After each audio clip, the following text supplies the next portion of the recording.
What you gonna do?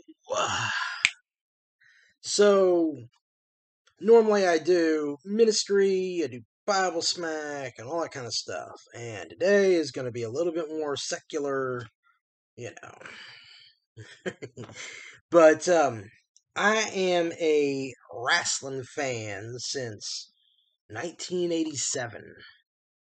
And that's right, I'm one of those guys. Probably already thought that. Yeah. But today I am making the case that Hulk Hogan was the greatest wrestler. I don't know whether to say what was it? Professional wrestling or sports entertainer. You know, that might clog the issue up because that's a big debate. But yeah, I'm a Hulkamaniac. Yeah. See, look at that. Right there. Okay. And basically, a lot of times you have characters in history have a huge amount of fame, but then they get a backlash after the next generation. And, I noticed that this happened with Elvis or Larry Bird. We're still in the thick of it with Hogan. And I'm sure if Hogan died, then, everybody kind of have a little bit more sympathy. But nevertheless, I still want to make this case, and I kind of like making it early, because then I can say, "Oh yeah, I was there. I was the guy." Now there are many detractors for Hogan right now. Some for obvious things, some for um, things that really, you're kind of, overdoing a little bit and really not understanding. And when you make a case for any star, you have subjectivity. So this is making a case. This is not saying that this is absolutely it, but come on. So I think the first area to deal with Hogan on is the titles. Okay, because the titles are prestigious, and then we'll go through some things and kind of unravel it over time. Now, when we look at titles, how do you define someone having a title reign? Because sometimes, there's some weird stuff out there. And some people want to be critical and some people want to be liberal. I will be a little bit more liberal since I'm making the case, so I'm going to be more generous. It is a little known fact that Hulk Hogan won 3 world titles that were not respected in history. But I am grading on, did you get your hand raised by the referee and did you exit the ring? Okay. And so by that criteria, Hulk Hogan's first world title was not 1984. Instead, it was in 1977, beating Harley Race for the NWA world title. Now, at that time, he did have a respectable reign as the Southern Heavyweight Champion, which was basically the Florida Heavyweight Championship. So you could actually trace this lineage, and today's NXT title would be kind of like, the Southern Heavyweight Championship of the NWA. I believe he held that twice. Nevertheless, there was some disagreements, and so they took the title away after the match, So essentially, that's one world title. And then there's a famous feud a couple years later with Nick Bockwinkel. And there were many times in which it appeared that Hogan had beat Nick Bockwinkel, and then they would find an excuse and constantly find excuses after excuses to say he wasn't really the champion. But I am going to say that there were 2 title reigns for the AWA World title an insignificant time, but generally, he's picks up the gold, gets out, everything looks hunky dory. Um, and so those are, kept hidden from history, but I'm going to expose those. And then the next thing is Hogan was the New Japan IWGP champion. This one is more recorded in history, but it's still not out there. Okay, a lot of people don't know that, even though it is, that one is regarded as a fact. Now, at the time, it was a tournament, and the IWGP title may have been first on Hogan. The promotion was run by Antonio Inoki, who's famous about 7 or 8 years earlier for having this famous bout with Muhammad Ali. And in that one, Inoki laid down on the ground and would just constantly be kicking at Ali's legs, and Ali complained about how much it hurt. But nevertheless, so Inoki is a promoter, and yes, I'm going to break kayfabe throughout the whole thing. But Antonio Inoki is a promoter, didn't want to necessarily put himself out there. You might think of Cody Rhodes. He had Jericho as the first champion instead of himself. That's the same mentality. So Hogan won the tournament, and basically you could count that as a 1-year thing till the next tournament. Finally, Hogan gets to his most recognized and popular people would say this was his first world title. And that was in 1984 when he beat the Iron Sheik. This is, let's see here, I think the fourth longest WWE reign ever. Could be third, but I think that two of the reigns are held by Bruno Sammartino. And Bruno Sammartino is just purely a great wrestler. He'll be up there in the conversation. Okay. But nevertheless, he had a 7-year reign and about maybe a little over a 4-year reign. And then Bob Backlund, for about 5 to 6 years, held the title. But Hogan held it for nearly 4 years. And at this time, we see the expansion. WWF takes over the other. Well, I might throw that in a little bit later, but generally they took over the territories, became the number one wrestling thing. Okay, but yeah, so he held that reign. This is the one where you have WrestleMania 3 go by, and then Hogan slams Andre. He main events WrestleMania. He main events probably 9 times. Some might be questionable. He might be double main eventing about 2 of them, maybe 3. But generally, he was the main event. And then, of course, we start off with the Royal Rumble. I don't think he was the first winner. He may have been the second. I know Big John Studd had one in there. But, yeah, basically, he had 2 Royal Rumble victories, which is very elite in and of itself. After he had won his first world title, then the next one is ranked as the 9th longest reign.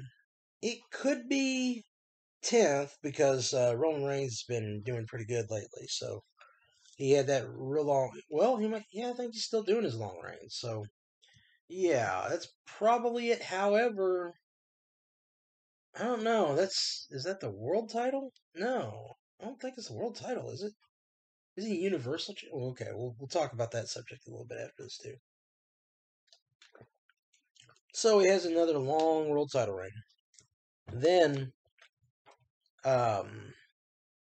His fourth world title reign very quickly in exchange with The Undertaker. And then his fifth world title reign, about 2 months, unpopular because he came in and challenged Yokozuna after a 26-minute match, and Yokozuna's like over 500 pounds, so a 500-pounder wrestling for 26 minutes is kind of worn down. But to defend Brett's honor, he would take the world title shot away from Brett. Okay, and Brett never liked Hogan ever since. So then, he keeps that for 2 months, and then Yokozuna just flat out takes it back. Yokozuna was one of the greatest super heavyweights, and he's commonly not mentioned. After that really quick, less than a minute world title reign. After that one, he had a good long stretch, maybe about 8 months, I guess, 8 or 9 months. So he was a great champion, the first of the Samoan Inoue family world champions. Which I think there's three. You got him, you got The Rock, and then you got Roman Reigns, and you got like what 3,000 tag titles. It's they do a lot. They have a lot of tag team in their family, but anyhow. So then Hogan goes to WCW, and he has the longest reign. This reign is longer than his second. So this is his second longest reign, and it's in WCW, and it's WCW's longest reign. Of course, we understand that you had Jim Crockett Promotions and NWA, and then it kind of flips over and then turns to world class. But basically, World Championship? Turns into World Championship Wrestling. So yeah, that is the longest reign in World Championship Wrestling history. He even outlasted, woo! Yeah, he outlasted Ric Flair, beat him umpteen million times in that decade. And then he partakes in a group. Now, when he had joined WCW, he had a little something we call creative control. And this was an amazing thing. He had the ability to control what his character would do. And so a lot of people get mad about that, but it's business. Okay. So he has several exchanges that go back and forth. He's going back and forth with Flair and Macho Man and Sting and the Giant and Bill Goldberg and the finger poke of doom with Kevin Nash, and there might have been one or two really bad looking ones, but generally historians would say he's about 6 world titles from WCW. And then WCW gets bought up, fades away. About a year, 2 or 3. I don't want to say 3. Let's say 2 years later. 2 years after the expansion. Okay, well, anyway, when WCW got bought by WWE, at that point, there is a comeback with the NWO, and Hogan is on that comeback. Hogan does a couple things. Number one, he has an incredible match with The Rock. Unfortunately, there's no titles, and Hogan doesn't win. And he really was in a place where he was he was old and the bad guys, so nobody's expecting anything there. But instead, the fans just turned the whole thing over.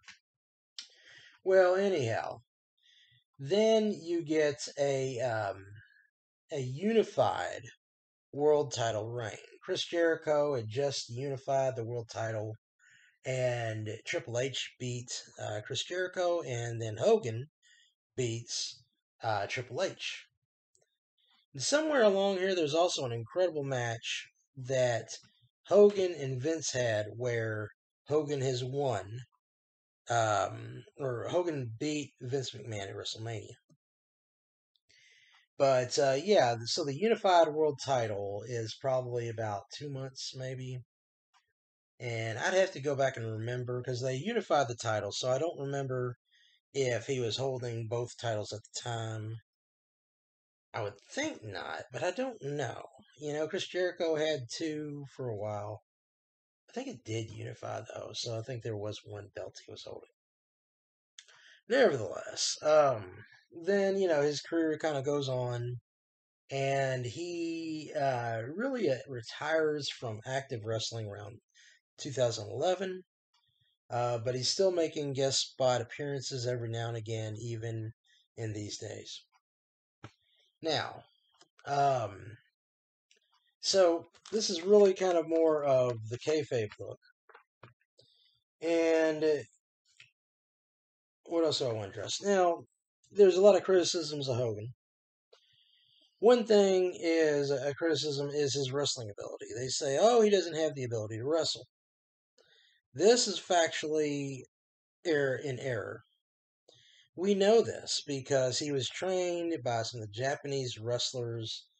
And, everybody today is a big fan of strong style. And, some of these Japanese pro wrestlers have transitioned to MMA very easily and become great champions. One of which was a guy named Sakuraba who defeated the Gracies, like most of the brothers.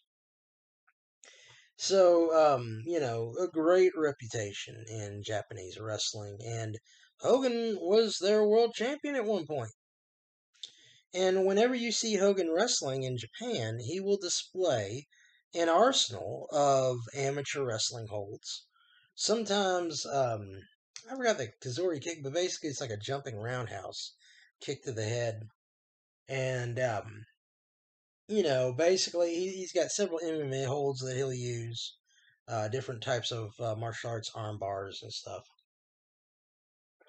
And I remember him wrestling. Well, I don't remember. I just watched the YouTube because I was too little at that time. But I watched a match he had with the Bob Backlund. And, in that match, he's going for all sorts of jujitsu wrist locks and escapes and all that stuff. Now, Bob Backlund himself was a national, I think Division One. I think it was Division One national champion. Not to mention All American football player. So he was funny because he looked like Howdy Doody, but he was the toughest guy in the room. You just didn't want to mess with him. So nevertheless, I think Backlund probably was running the match, and he was like, "Look, I'm the champ. You gotta look good, so you gotta wrestle." But yeah, so Hogan has the ability to wrestle matches, provide some holds. Also, I saw a match with Sting. I'd like to say it's Halloween Havoc, not certain, but it was a 30-minute match and it ended in DQs. But for a good 15-20 minutes, it was just amateur wrestling and Hogan just making Sting look bad. This is the guy who went toe to toe with Ric Flair, but Hogan just had his number that day and just really, grappled him, tied him up. So, Hogan's got it. Okay. Another thing to think of when it comes to his wrestling ability is two of his biggest matches, Andre the Giant and Ultimate Warrior. And in both matches, Hogan ran the matches. So he's thought out the moves and with one or two exceptions, he had the Andre match. Andre was near the end of his career and near the end of his life. Okay, he had sustained several injuries over the years, specifically not because of the wrestlers, but because of his giganticism. And it was agromegalia, I believe it was. It was an earlier generation, and he never got surgery to fix it. Whereas when you see the Big Show is smart, got the surgery, and now he's living much more healthy. But Andre the Giant did not. So his organs kept on growing and they would rub against each other, they would malfunction. It was a very painful life of existence. When they said when he did the Princess Bride movie, he couldn't even catch the girl, okay, because his body was so worn down at that point. So Hogan had to, work around that, make him look good, and it worked. Meanwhile, the Ultimate Warrior match, Jim Hellwig, rest his soul, he was a bodybuilder. And bodybuilders do not have good endurance. I remember I was doing MMA, and I had gotten down to about 219 pounds. And I was taking on bodybuilders, and they were just incredibly strong. But and I don't think they have to be this way, but in terms of combat, they were stupid. They just didn't know what they were doing, but they had these big, powerful bodies, but they would gas. They did not last long. And here I am. I'm got my gut, and I'm just, as soon as they get done, I'm like, okay, let's keep going. you know, they hung me upside down by my throat. And I just flexed my throat, and I'm like fighting, and I'm gonna get you, And finally, guys just just get tired. So Ultimate Warrior, he gasped, and Hogan made him wrestle for 20 minutes, and he ran that match. So Hogan definitely has the wrestling ability. The reason that he really didn't show that off was because of a concept we call ring psychology. Now, Hogan had been a student of wrestling, and especially in the contemporary times that he was in, and he saw the two most powerful forces in the 1970s wrestling circuit: the personalities of Dusty Rhodes and the look of superstar Billy Graham. And, you know, um, Hogan was bigger and stronger than Billy Graham. And Hogan was also, able to be a bigger actor than Dusty Rhodes, but Dusty Rhodes could gather the sympathy of the crowd. Superstar Billy Graham could never do that. He was a bad guy and he was a show off. Well, how could Hogan be a big muscular guy and show off? Well, here's what he did. He kept his gut. It's not a big gut, just a little bit of belly instead of a six pack. And then he, basically wrestled very simple. Because if he had been the ultimate fighter, nobody would be sympathetic for him. So, in other words, what Hogan did was he got the best of both worlds. He got the big monster, and he also got the sympathetic hero at the same time. Now, let's see here. A lot of people, they asked the question, and I think Vince answered the question. Who was more responsible, Vince or Hogan? And by Vince letting Hogan beat him at WrestleMania. And by the way, Vince ironically looked good, even though he's one of the, even Triple H will say he's one of the clumsiest wrestlers he's ever met. But he's got a, great build, real strong looking, and he knows how to street fight. And he knows how to street fight in real life too. He's a legendary for that. So Vince was basically, paying homage to Hogan at that point. Now, boy, why would I say that Hogan has all that, weight? Well, I'll tell you what, this is what people forget. Wrestling was much more successful in a lot of ways during what they call the kayfabe era. And the problem with the kayfabe is that it was not going to last into modernity. These guys would get arrested and that would be it. All right. You get enough of these pro wrestlers in jail, then people get the message, and then your business is through. So, what were they going to do? Hogan was treated like a redheaded stepchild. And Hogan was originally an entertainer with a local rock band. And, on occasions he'll still play some guitar. I think it's bass. maybe some lead, I don't know. But nevertheless, Hogan had a skill for entertainment. And so Hogan was looking to branch out into those realms. And a lot of the promoters pushed back against it. They knew, here's this guy with this giant physique. He was bigger than the Incredible Hulk, literally. The guy who played the Incredible Hulk was physically smaller, even in his, and I mean, he was in the bodybuilding world. Lou Ferrigno was nearly national champion, maybe national champion at some point. I know Arnold beat him in one, but he had second place. But he had a 6'5" physique. He was, incredible. But Hogan was physically not as cut. He was never a cut bodybuilder, but he could look like a bodybuilder in a lot of ways. But nevertheless, always throughout his whole career, he's very muscular. So here you had Hogan and Ferrigno, and they were like, "Wow, he's bigger than the Hulk," and so they started calling him, Terry the Hulk Boulder, Terry the Hulk Hogan, and then Hulk Hogan. So they knew he had this great presence about him, and they knew that he was going to go places, but they hated the fact that he was really going into that entertainment direction.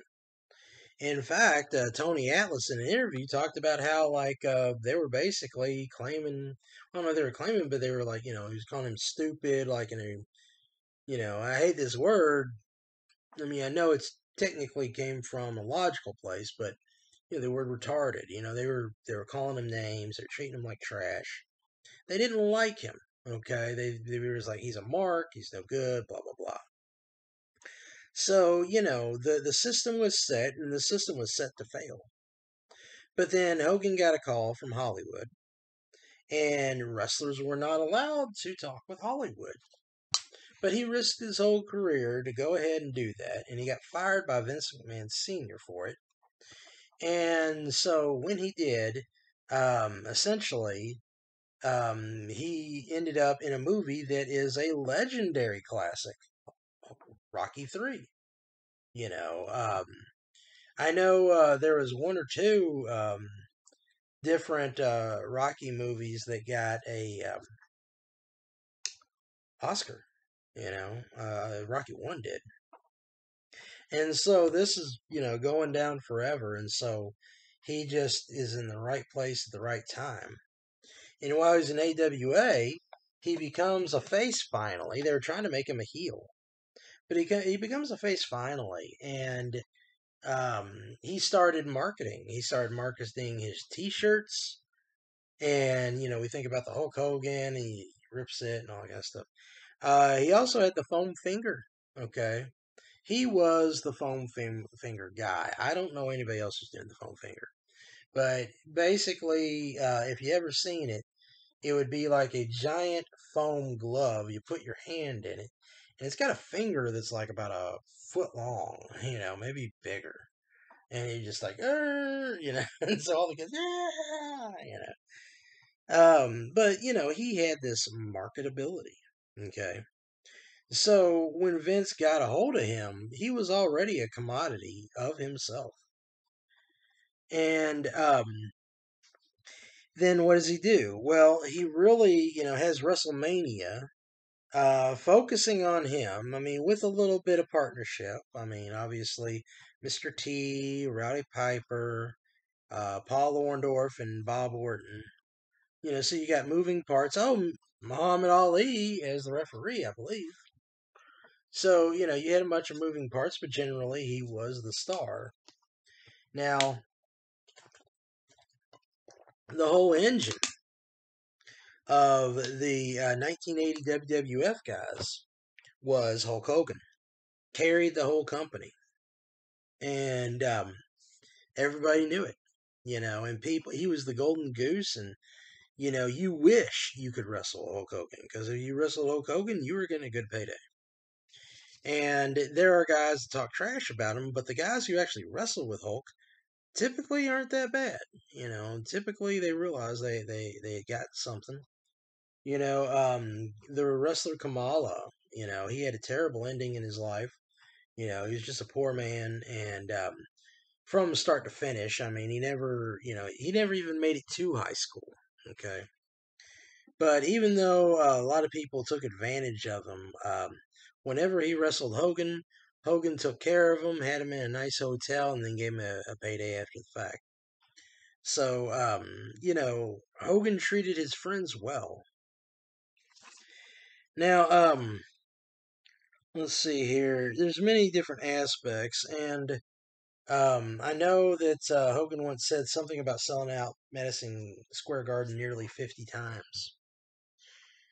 Al Snow, I think he's the only like shining light that really kind of brought back the case for Hogan. And it's weird because Al Snow, I mean, this is a guy who trained MMA fighters. He was, an ECW character. I mean, everything that he was doing was not like the 1980s wrestling. You figured he would be antithetical to Hogan, but instead, he just made it very simple. He's like, he who has the most draw is the greatest wrestler because that's what makes the business function. And if you understand that wrestling is premeditated, then really what's important is who's the biggest star. And Hogan was that star. A lot of people say Ric Flair was the greatest. Even Hogan, I mean, Hogan's a nice guy. He'll say, yeah, Ric Flair was the greatest. But in terms of the money, even Ric Flair agreed. I mean, he could never draw a big crowd compared. I mean, he drew some big crowds, but he could not draw in comparison to Hogan. And you have to understand that. Also, he lacked also in reigns that were as long. But I'd have to go back and look at because he has so many reigns. It's hard to calculate exactly how many days and years he had his reigns.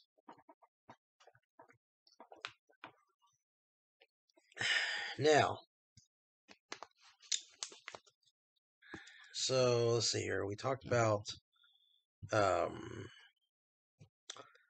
his pay-per-view experiences and things like that. Okay, yeah. So the nature of wrestling. Hogan probably should have been crushed, and Vince McMahon also was in it when they had the steroid scandal. You would think that Hogan was the bigger target, but Hogan kind of squeaked out on that one. And people, they get mad and they're like, Hogan is a politician. How dare he? Hogan's not a real wrestler. Well, all of wrestling is premeditated. Even Bret Hart. Bret Hart brags he never broke a guy's bone or anything. Well, what does that mean? It means that it was premeditated. Or no, it's predetermined. Bret, we don't know if Bret's a great fighter. We know that, like, when he was in high school, he was a great wrestler and he was, the top in his, oh, what do they call them in Canada? They're not states. Providence. I think. Maybe I got that a little bit. Okay. Forgive me. So anyhow, let's see, where was I? Okay, yeah. So the excuse of like, well, that he's fake, that doesn't make any sense. And when you try to get ahead in wrestling, you have to know your politics. And guess what? Hogan knew his politics, so he was able to get ahead. And this is not just a brawn issue. He has obviously mastered his craft and he's mastered his relations with people in order to get his way. And that's just part of the job. Okay. You're going to say Flair didn't do politics? I don't know about Bret. Bret's kind of weird on a lot of levels. I think that I think generally he tried to, be good and honest. I think also you could say that of Bruno. But there are times where, I want to get my way, that kind of comes out. All of a sudden, Owen is in the main event. Okay, what is that? That's political pull. All right. So, there's a lot of that going on. And really, if you're wanting to be successful and wrestling is a business and is predetermined, then what do you want to do? You got to be like, hey, he did his politics right. He was able to get ahead, And, he was ingenious on many levels doing this kind of stuff. When it comes to, being an athlete, all right, Hogan was an incredible athlete. He is the only um, active pro wrestler at the time that he was on Sports Illustrated. So there have been like probably about 5 or 6 pro wrestlers in Sports Illustrated, but usually for other reasons. The Rock is in a movie. Brock Lesnar's doing UFC, and Frank Gotch wins the Olympics. I mean, these are things that are not really wrestling related. But he got his as a pro wrestler. I think it was 86. And so, he was a first to achieve it in that sense to give, some mainstream appeal. Hogan's career was, gosh, probably, if we say 1977, we'll say 77 to 2011. So that is 11 plus 23 years. So that's 24, 34 years. That's a 34-year career, and he was a late bloomer. Okay, a lot of people don't think about that. Hogan was 27, 29, somewhere around there at that time. Another record that Hulk Hogan had was the longest gap of time between his world title reigns. Brock Lesnar just beat that record at 20 years. However, if we count the initial NWA reign, then he does beat Brock Lesnar after all. But having the second longest range, that's still pretty good. All right. And Brock is like one of the youngest WWE champions, okay, of that period.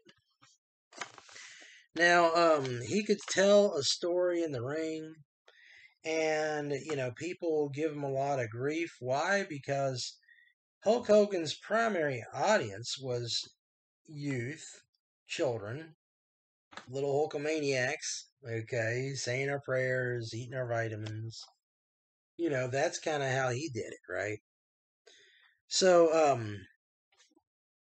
let's see here.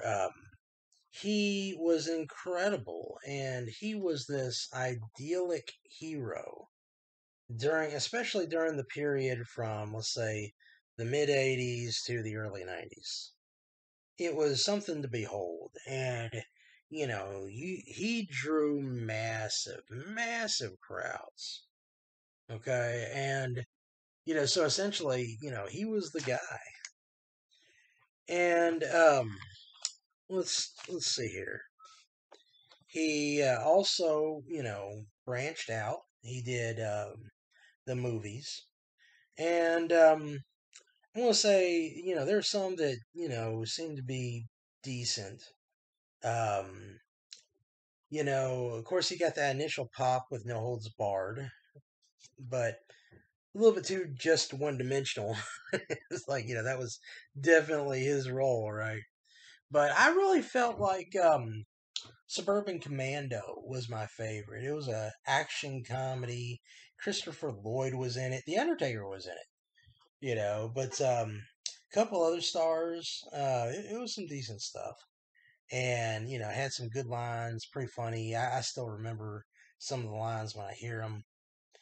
And then you had Mr. Nanny. A lot of people like that one. I hate it because, you're scrolling down the channels, you'll see the nanny. I'm thinking, oh, it's Mr. Nanny. No, it's that girl with a weird Fran voice. That guy. He had a long TV series, probably about maybe 5 years. um, which was Thunder in Paradise. And great deal of video games. I counted about 40 video games compared to like The Rock and John Cena that are about 20 video games. So, he's making a lot of dough, he's drawing a lot of money, and he's paving the way for the wrestlers. Now, obviously, there's one guy who's definitely made more money than Hogan has, and that is The Rock. However, The Rock would take away his wrestling persona. Slowly, but eventually it was completely gone. It went from The Rock to Dwayne The Rock Johnson to Dwayne Johnson, and that's it. When he does that, he's just Dwayne Johnson, he's no longer drawing people to the product anymore. So, a lot of that money, I could argue, doesn't count for this specific presentation.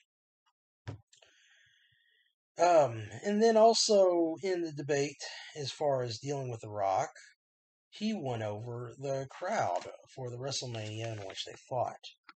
And that's very important because we talk about, the power of the crowd and the draw. They changed the whole script in the mid-match because of what the fans did. They had such a reaction. And that brings a lot of power, especially in the Al Snowfit theory. But, it doesn't stop for Hogan. Hogan is in the mid-90s, and he's in WCW, and he has creative control, and then all of a sudden these guys called the Outsiders come in. Hulk had creative control. He could have crushed them. Probably even without creative control, he could have crushed all their dreams right there. But instead, he endorses it and pumps it to where they had the NWO, which was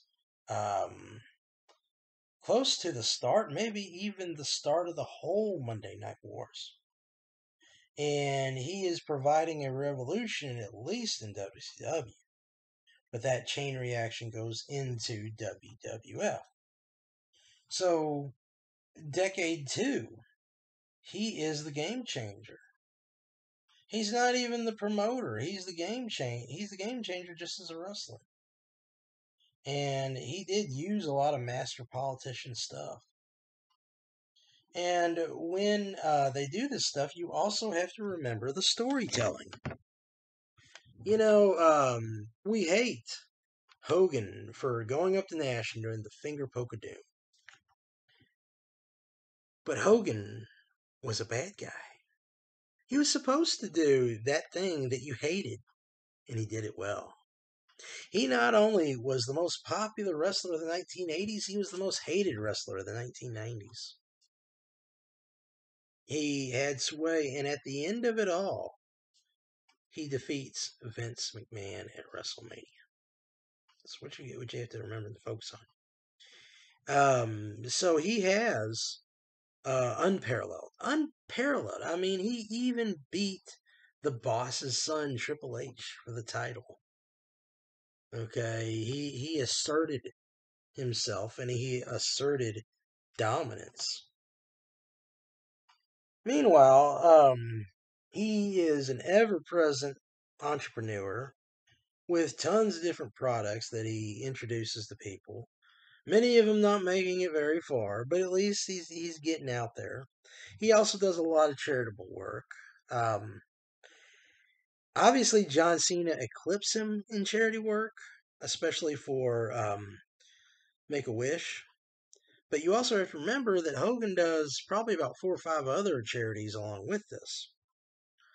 So he does good for the community and also, state and local charities. Okay, so he really cares about where he's coming from. He's doing the right thing.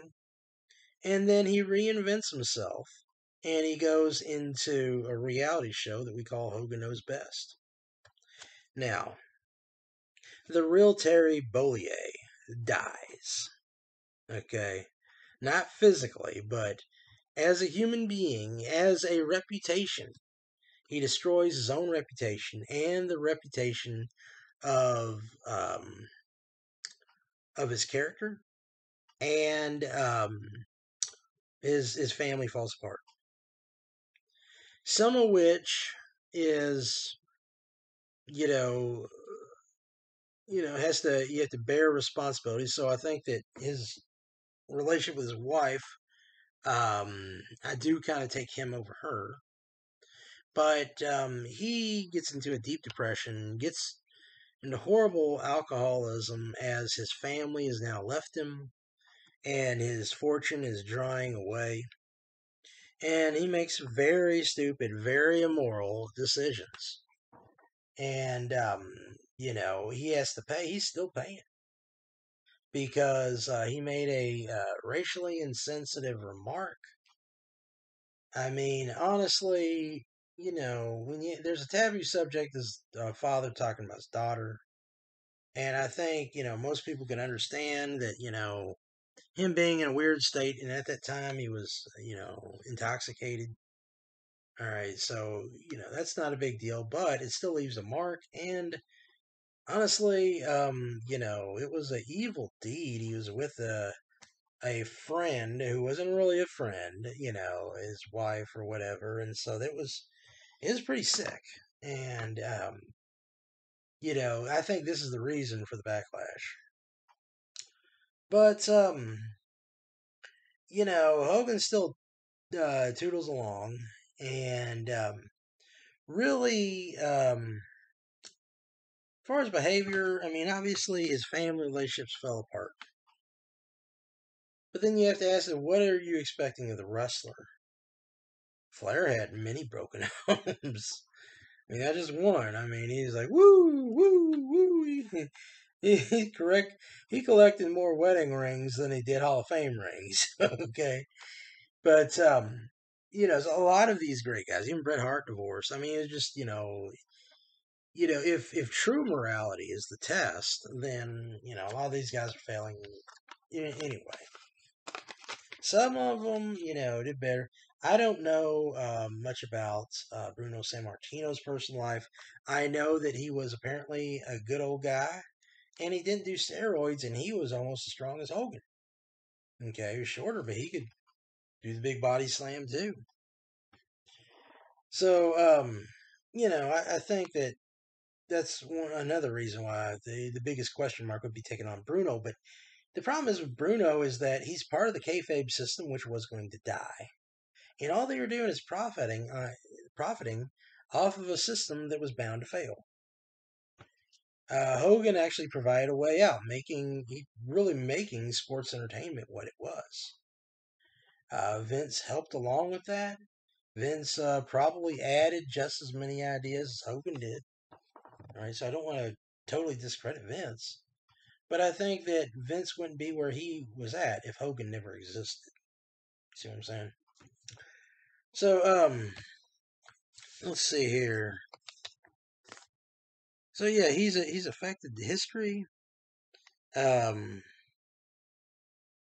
the acting not so great, but really paved the way for everybody as far as getting pro wrestlers to get into acting, get into different forms of entertainment. Heck, even worked on getting his daughter out there, and I think that may have been a blip on the map, but at least she was on the map for a blip. So for these reasons, for his sway on the industry, for his proximity. And TNA. Let's say a couple things about TNA. Hogan had his hand in TNA, to help promoting, help writing. But you also have to understand that A, this was a new world for Hogan. B, who was he writing with? Okay, who's he working with? He's got Bischoff, and then he's got Vince Russo. Okay, and then you've got Jarrett's cousin. I mean, there was a lot of doomed to fail things about that, and so you can't totally throw it at his feet. But there was a match, and I don't know if this was TNA. He does retire at TNA, having a great match with Sting. But he obviously was too old to be world champion. Uh, wish he could have, because then that would have really sealed the deal for him. But nevertheless, in 2007, and I believe this is Memphis Wrestling. You just got to look this up on the internet. 2007, Hogan takes on the Big Show in Memphis Wrestling. Big Show's looking fat. Okay. Somebody said 460. I think it could be 500. There was a point in time where he got really fat, was near 600 pounds. But that thankfully that was short, and they really got after him and made him, healthy. But yet he's well somewhere between the 400 and 500 pound mark. Hogan's in his 50s, and Hogan at the end of the match body slams him. Okay, 50-year-old 500-pound body slam. Boom. Okay. Hogan's got so many fellas that he's wrestled with who are dead now. And yet here he was keeping up his physique. Um, I think he's lost most of his cutness, but, once again, when he made that slam in 2007, he had 10 back surgeries. All right. Could be that he was a couple back surgeries off. Maybe that was the eighth. But nevertheless, I mean, this guy, think about that. Handling 500 pounds and having a back that is just compressed down like a slinky. Okay. Um, you just don't last that long in wrestling if you're a big guy.